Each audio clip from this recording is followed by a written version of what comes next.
Hey, welcome back to some more journal reading.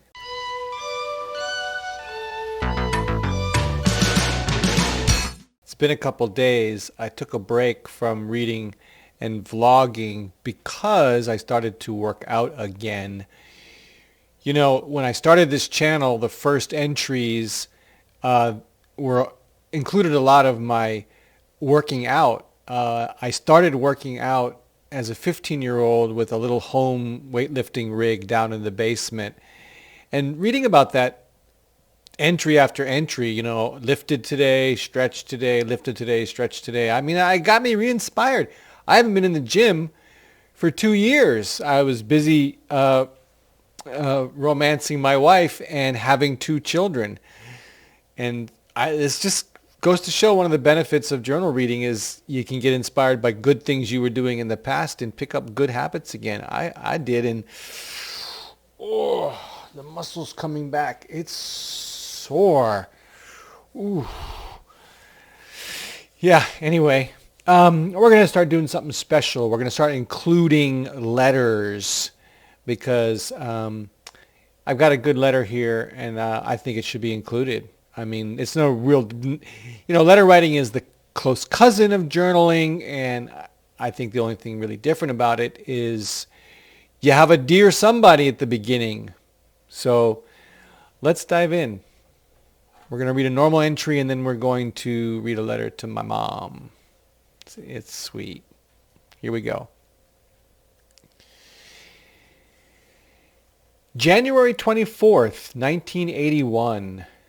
A Saturday. What happened? Got up at 9:36 and had breakfast, hot dogs. Went back in my room to get dressed at 10:06. I made a note of it that I did my morning preps in exactly half an hour. I thought that was neat. I went downstairs and made lat bars for working out. Then put a second coat on Sue's table before cleaning up to go into town. Joe, Dan, and I went and saw the movie Popeye. It was 2 hours of watching a weird show and listening to 200 wailing children. It was good, though, a really entertaining movie. After that, the parents picked us up and we went home. I made blueberry muffins, then messed around in my room. I cleaned it up a little until supper time. Joe made tuna helper, and the parents went out for supper. Joe and I made some special effects pictures with the strobe before I put my bed sheets on. The parents came home and I'm out in the kitchen writing this entry now. I'm going to take my bath and maybe watch Saturday Night Live. Probably not. If writing in this log helps me see how I am and don't want to be that way, then why don't I do something about it? Drats. Huh. There's a cool little sketch here of a ringed planet and a spaceship heading toward it. Cool. All right, moving on to the letter. January 25th, 1981. Dear Mom. What can I say? I mean, I read your last letter to get ideas to talk about, but what I have been doing lately is pretty routine action-wise. The whole deal with the Space Invaders project is pretty ironic. I just learned how to use that word, and I thought it goes well. I did all my preparing not to bog down, not to bog out with it, and that's just what happened. It most likely seems to you, and does to me, that the whole idea is pretty old now.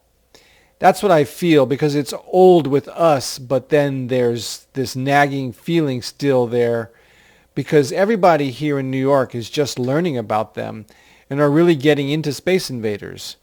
So what I see is a great opportunity, but my cards are all short.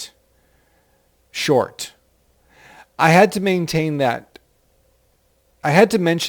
because, like I said, there's that nagging feeling. The worst feeling is knowing your problems understand concepts of success, but yet you can't seem to do anything about it. Ironic. So anyway, the first semester of school is over, so I should be getting my second report card. Are you going to send my first one back, or do you want it? Now you're supposed to have the expression, do you want it back? Sorry, teehee. I do want to stick it out. I do want to stick it in my log. I've been sticking with the weightlifting and stretching. I told you last year I was getting muscles. That was really nothing compared to now. I hope to do really well this track season. Sue bought me a carpet for my room last week.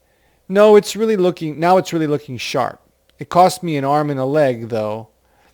I had to rebuild and finish some old furniture she wanted. Tell Scott his watch situation isn't bad at all. Now he can do everything double time. Ugh. Let's hear it. 3 groans for Kent. Tell Andre, too, that the Betamax goal is a darn good one. I've got my TV now from Christmas, and all it's doing is collecting dust. That's okay, though. TV is a wicked time waster. Although a few good shows have been on since I've been back in New York here. You told me you liked Shogun.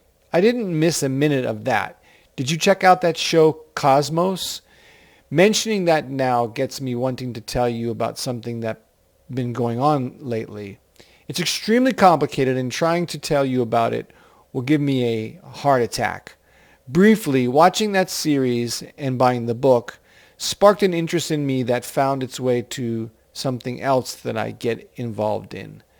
The book, being scientific and morally guiding, brought up controversy in me about science versus religion. I have been in that discussion with schoolmates over this topic because we studied evolution in bio, which I excelled in because of my strong belief in evolution. Lately I've been looked at as dangerous in school because the people in New York are fanatically religious, and I have not been given room for my outlook on things. It's really hard to explain, and I'd look to do a good job of it because it's affects going on with me right now. I'd ask you what you believe in, but I haven't made questions clear. Bluntly asked, would be, do you believe in God and creation or evolution of the cosmos, Big Bang? But it being such a touchy topic, it's not easy to ask you without fine details. Anyway, that's what's going on. I'm going to send Scott and you a book when I'm through with it that I have. I remember this summer you liked those short stories sci-fi Scott had. Well, I've got a book called 100 Great Sci-Fi Short Stories. It's fantastic. The stories are only about 2 pages long, but they will astound you. Never mind telling you, I'll send it. I have to quit now. I have tons of homework. Right back soon. I really, really love and miss you a lot. Love, Kent. Ah, what a good boy. Writing his mom. And actually, I'm asking my mom if she believes in God. Gosh, I don't ever remember having conversations with my parents about religion. Funny. Anyway, that'll be it for today. Thanks for listening to The Read. Catch you on the next episode. Hey, maybe it's time I ask you to hit the like button and subscribe. Maybe we'll get past 7 followers. Thanks. Bye.